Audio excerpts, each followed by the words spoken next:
नमस्कार।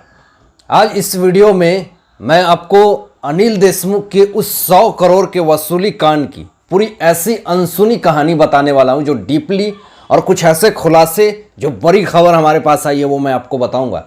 लेकिन इस 100 करोड़ के वसूली कांड के पीछे कौन कौन से बड़े लोगों का हाथ है, कितने सारे लोग इसमें इन्वॉल्व हैं, वो मैं आज आपको इस वीडियो में बताने वाला हूं। तो इन सब चीज़ों को जानने के लिए इस वीडियो के अंत तक बने रहिएगा।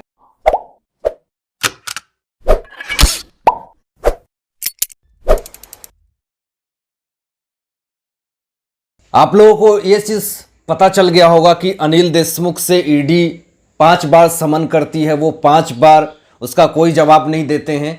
लेकिन जब उन्हें पता चलता है कि परमबीर सिंह गायब हैं, तब जाकर के वो ईडी के दफ्तर में पहुंचते हैं, उनसे पूछताछ होती है। लेकिन संतोषजनक जवाब न मिलने के कारण उनको 12 घंटे बाद रात को 1 बजे गिरफ्तार कर लिया जाए। लेकिन जो कार्रवाई है वो किस आधार पर की गई है और क्यों अनिल देशमुख को गिरफ्तार किया गया है, क्या है 100 करोड़ के वसूली का कांड, ये सारी चीजें बात करेंगे। लेकिन आपको बताएं कि जब ईडी ने अनिल देशमुख को गिरफ्तार किया तो पूरे बार, रेस्टोरेंट, बहुत बड़े बड़े बिल्डर लोगों को कॉल आने लगा, बड़े बड़े पुलिस ऑफिसर, अधिकारी खुश होने लगे। आखिर क्यों? अनिल देशमुख इतना बड़ा दलाल था जिस कारण से उसकी गिरफ्तारी के बाद बहुत सारे बिजनेसमैन, बहुत सारे रियल एस्टेट के कारोबारी, सारे लोग खुश होने लगे। क्या इतना ज्यादा टॉर्चर हो रहे थे वो लोग वसूली से, रंगदारी से? क्या अनिल देशमुख के गुर्गे चारों तरफ फैले हुए हैं? अब जिस तरीके से गिरफ्तार हुए, क्या महाराष्ट्र में पूरी तरीके से वैसे लोगों को थोड़ी सी राहत मिलेगी? ये कहीं ना कहीं अब सवाल खड़े हो रहे हैं। लेकिन बीते दिनों जिस तरीके से अनिल देशमुख को गिरफ्तार किया गया, अब यहां पर पूरी तरीके से अब क्या क्या आरोप और कौन कौन बड़े लोग शामिल हैं, ये आपको बताएंगे।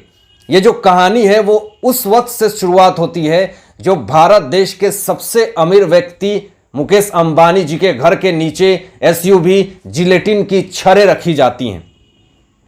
और इन सब चीज़ों को करने वाला मास्टरमाइंड कौन, क्या, ये सब चीज़ आपको बताएंगे। लेकिन जो स्कॉर्पियो एसयूवी थी वो मनसुख हिरेन की थी। ये कहानी में ट्विस्ट तब आता है जब जिसकी गाड़ी कस्टडी में थी मनसुख हिरेन की, उसकी ही हत्या कर दी जाती है। और ये मनसुख हिरेन की हत्या कौन करवाता है, और यहीं से सारा भेद निकल करके सामने आता है। और उसी के बाद ये सब खेल सामने आता है। मनसुख हिरेन की जब हत्या होती है तो इसमें इसकी इन्वेस्टिगेशन करने के लिए सचिन वजे को दिया जाता है। और सचिन वजे को इन्वेस्टिगेशन करने दिया जाता है, लेकिन बाद में ये पता चलता है कि यही हत्यारा इसी के ऊपर, और यही इन्वेस्टिगेशन कर रहा है इस केस का। देन उसके बाद आपको बता दूं कि ये घटना फैब में हुई थी 2021 में, इसी साल की ये कहानी है। उसके बाद जब एनआईए की टीम इसका पूरी तरीके से इन्वेस्टिगेशन करती है तो पता चलता है कि इन सब चीज़ों का मास्टरमाइंड जो है वो तो सचिन वजे ही है।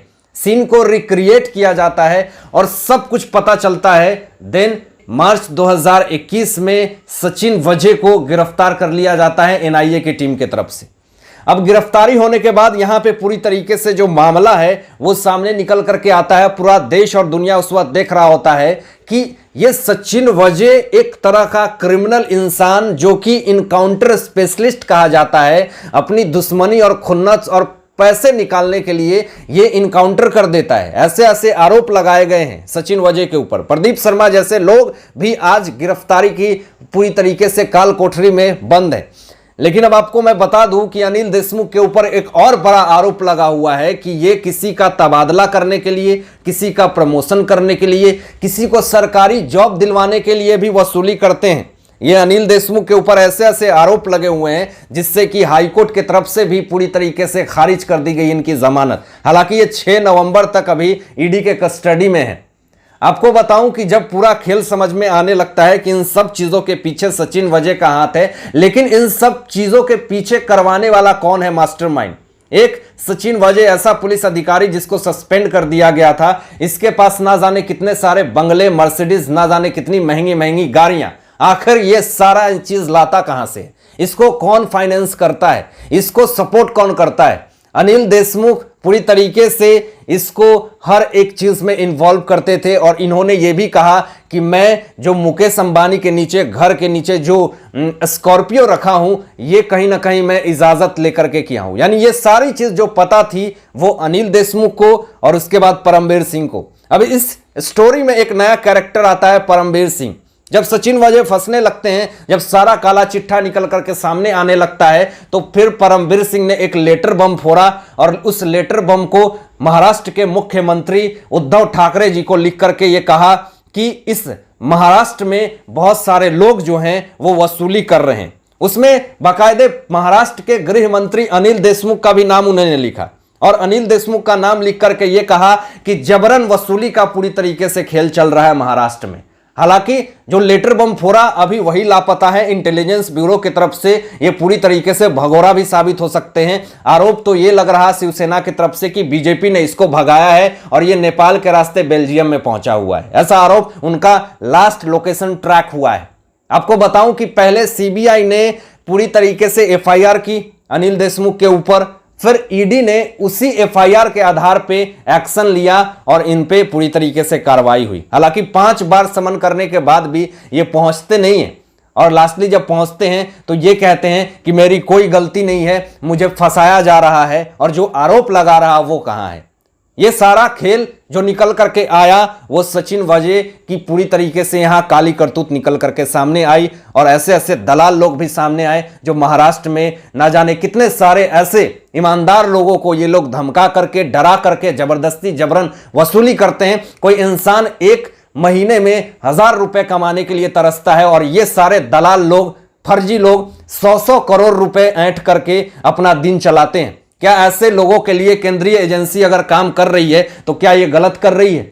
इनके ऊपर तो इनकम टैक्स डिपार्टमेंट का भी पूरी तरीके से हाथ है, उन्होंने भी छापा मारा है और बहुत सारी चीजें निकल करके सामने आई है। ये आज इस बात को सोचने की जरूरत है कि महाराष्ट्र के गृह मंत्री, अभी तो वो पूर्व हो चुके हैं, लेकिन इसके पहले जितना दिन भी इनका कार्यकाल था, इन्होंने कितने सारे लोगों की जिंदगी तबाह करी, इसका पूरी तरीके से जांच होना चाहिए। सवाल अब खड़े होते हैं कि आखिर इनको बनाता कौन है, इनको वोट कौन देता है ऐसे लोगों को, फर्जी लोगों को, जो महाराष्ट्र के ही वहां के निवासी लोगों की जिंदगी पूरी तरीके से बर्बाद करते हैं। आज उनके ही पार्टी के लोग ये कहते हैं कि सचिन वाजे एक तरह का हत्यारा पुलिस ऑफिसर है, उसने ना जाने कितने सारे लोगों की जिंदगी तबाह कर दी। लेकिन सवाल यही खड़ा होता है कि ऐसे ही लोग तो इनको, इस हत्यारे को उस पुलिस अफसर बनाते हैं। अनिल देशमुख ने इनको तबादला करवाया था।